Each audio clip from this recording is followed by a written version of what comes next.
Today we have to discuss about the topic is Verruca vulgaris, that is common words in benign epithelial tumor. Before going to the topic, we need some more basics. What is human papillomavirus?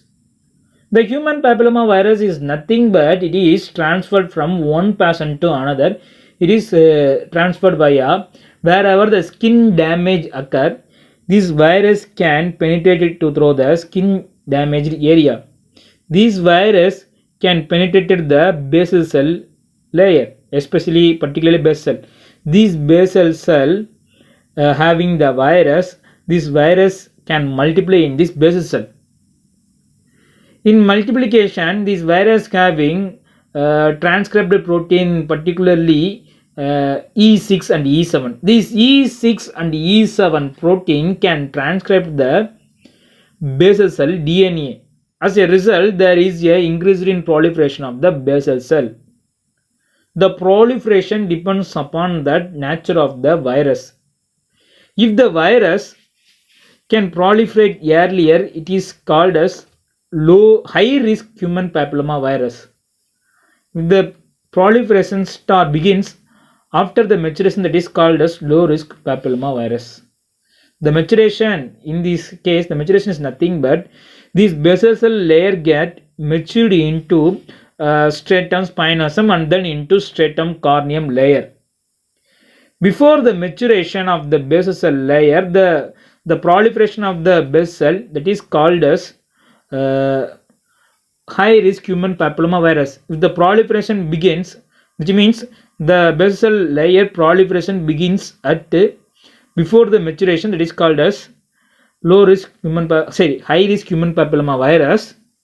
If the proliferation after the maturation of the basal cell layer, that is the basal cell layer matured into precle cell, the precle cell get a hyperplastic condition, that is called as low risk human papilloma virus.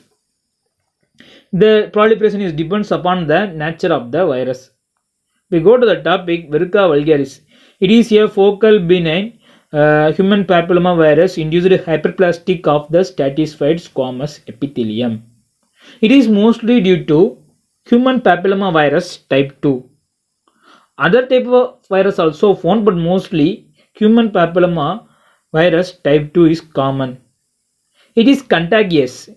It is infrequently in oral mucosa. The oral mucosa, it is less frequent, it is very rare. At the same time, it is extremely on skin.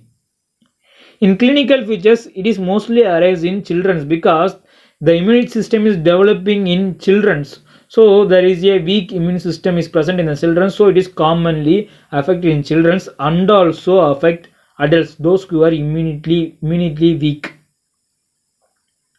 It is most commonly in skin of the hand, is most common area. In oral cavity, it is found in vermilion border and tongue is the common area. And the anterectangular mucosa is also the common area. Because this area is frequently get traumatized, so this area having this kind of warts.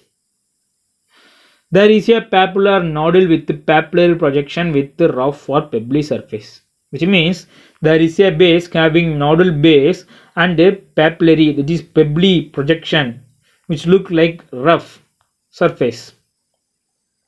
It is pedunculated or sessile. What is pedunculated? What is sessile? Sessile is nothing but there is a broad base. The pedunculated is nothing but this having a stalk. It is called as pedunculated. In cutaneous, it is look like yellow, pink or white in color. In oral cavity, it is look like always white because hyperkeratosis happens, so it is white. It is rapidly enlarged and remains constant for a month or year unless these lesions are infected. When the lesion get infected or traumatized, as a result proliferation happen. Otherwise this lesion get constant and let it disappear. Because this virus get into the only basal layer. The basal layer get matured and form in the dead cell and let it disappear. So along with this virus also get destroyed, get disappear, get death. And extreme accumulation of keratin as a result, hard surface projection and cutaneous horn or keratin horn will be seen. In histologically, the proliferation of hyperkeratitic stratified squamous epithelium is arranged in finger-like projection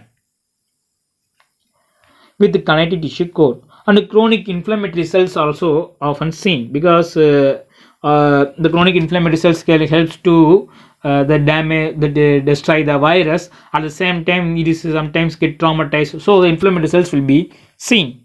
And the elongated reddy ridges, these elongated reddy ridges converge towards the center area and producing cupping effect. And the prominent granular cell layer exhibit keratohyalin granules also seen. What is keratohyalin granules? The keratohyalin granules are nothing but it is present in the stratum granulosum. It indicated the maturation of the basal cell having keratohyalin structure. It is look like this this is a keratohyalin is present in the cytoplasm of the stratum granulosum.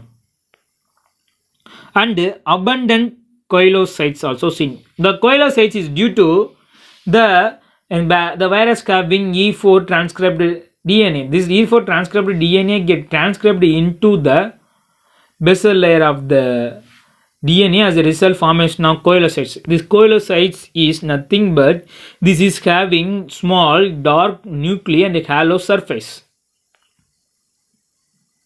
It is mostly seen in the spinous layer. It is abundant in spinous area. And the eosinophilic intranuclear viral inclusion. This is the eosinophilic intraviral nucleus. Here we will see eosinophilic intranuclear inclusion of the virus will be seen, especially in the granular layer. The granular layer is nothing but this is the granular layer. The treatment is surgical excision is the treatment. It is extended to the base of the lesion and laser is suggested, and cryotherapy, electrosurgery also done. These lesions do not transform into malignant. It is a low risk human papilloma virus. Mostly this Verruca vulgaris is caused by low risk human papilloma virus type 2. Some virus also happen this kind of Verruca vulgaris. Other type of virus also caused Verruca vulgaris, but mostly this kind of virus happen human papilloma virus type 2 cause this Verruca vulgaris. In 2/3 of case, it is disappears spontaneously in 2 years because there is a maturation of the basal cell. So along with this virus also death. And cryotherapy is done to eradicate the lesion. What is cryotherapy? The cryotherapy is nothing but using the nitrogen gas is applied on the warts and destroy the cells and later disappear. So cryotherapy is suggested. Thank you.